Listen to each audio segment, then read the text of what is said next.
મુખ્યમંત્રીની સૂચના બાદ બીજા સોમવારે મંત્રીઓની ગેરહાજરી જોવા મળી। સોમવાર મંગળવારે સચિવાલયમાં ફરજિયાત હાજર રહેવા આદેશ કરવામાં આવ્યો છે, છતાં પણ આદેશનો ઉલાળ્યો જોવા મળ્યો। બપોરે 12 વાગ્યા સુધીમાં કેબિનેટના 1 અને રાજ્યકક્ષાના 3 મંત્રી જ હાજર રહ્યા। એકમાત્ર કેબિનેટ મંત્રી ડોક્ટર પ્રદ્યુમન વાજા સચિવાલયમાં હાજર જોવા મળ્યા। રાજ્યકક્ષાના મનીષા વકીલ, કૌશિક વેકરિયા અને પ્રવીણ માળી હાજર રહ્યા। તો મુખ્યમંત્રી જામનગરના પ્રવાસે છે, તો નાયબ મુખ્યમંત્રી વિદેશના પ્રવાસે હોવાથી ગેરહાજર રહ્યા। અન્ય મંત્રીઓ કાર્યક્રમ કે અન્ય કારણોસર બપોરે 12 વાગ્યા સુધી ગેરહાજર જોવા મળ્યા છે। વધુ વિગતો સાથે સંવાદદાતા હિરેન રાજગુરુ આપણી સાથે જોડાઈ ગયા છે। હિરેન, જે રીતે મુખ્યમંત્રી આદેશ કર્યો હતો કે તમામ જે પણ મંત્રીઓ છે એ કેબિનેટ હોય કે રાજ્ય કક્ષાના, પરંતુ સોમ અને મંગળવાર 2 દિવસ એવો છે કે તમામ લોકો તેમને મળવા આવતા હોય, તેમની જે રજૂઆતો હોય તે કરવા આવતા હોય, પરંતુ સતત બીજા સોમવારે પણ એવું જોવા મળ્યું કે મોટાભાગના મંત્રીઓ ગેરહાજર છે। હિરેન,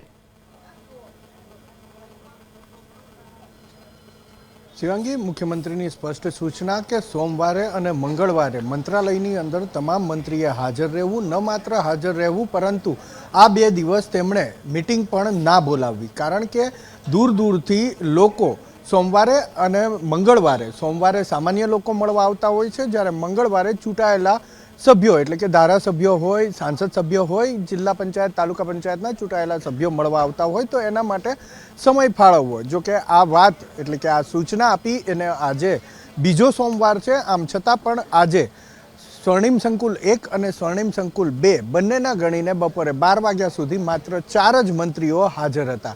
આ સિવાયના 26 પૈકીના 4 મંત્રીઓ હાજર, 22 મંત્રી ખુદ મુખ્યમંત્રી સહિત એ ગેરહાજર। મુખ્યમંત્રી સમજી શકાય, કારણ કે એ જામનગરના પ્રવાસે છે અને એના કારણે તે સચિવાલય નથી પહોંચી શક્યા। એ જ રીતે જોઈએ તો અર્જુન મોઢવાડિયા પણ મુખ્યમંત્રીના જામનગર પ્રવાસમાં તેમની સાથે છે। રીવાબા જાડેજા જામનગરના છે અને એ પણ ત્યાં કાર્યક્રમમાં ઉપસ્થિત હોવાથી ગેરહાજર છે। અન્ય મંત્રીઓની વાત કરીએ તો નાયબ મુખ્યમંત્રી હર્ષ સંઘવી આજથી 2 દિવસના વિદેશ પ્રવાસે સ્કોટલેન્ડ તેઓ ગયા છે, કોમનવેલ્થ ગેમનું યજમાન પદ લેવા માટે થઈ, અને એટલા માટે તેઓ ગેરહાજર છે, તે સમજી શકાય એવી બાબત છે। આ સિવાયના તમામ મંત્રીઓ એ હજુ પણ સચિવાલયમાં આવ્યા નથી।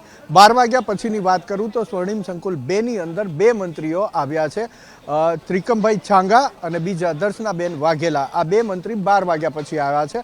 આ સિવાયના તમામ મંત્રીઓ હજી સુધી ગેરહાજર છે। સ્પષ્ટપણે લાગી રહ્યું છે કે મુખ્યમંત્રીએ જે સૂચના આપી હતી સામાન્ય લોકો માટે સમય આરક્ષિત રાખવો, તેમને મળવું, એ સૂચનાનું ક્યાંક પાલન ન થતું હોય તેવું લાગી રહ્યું છે।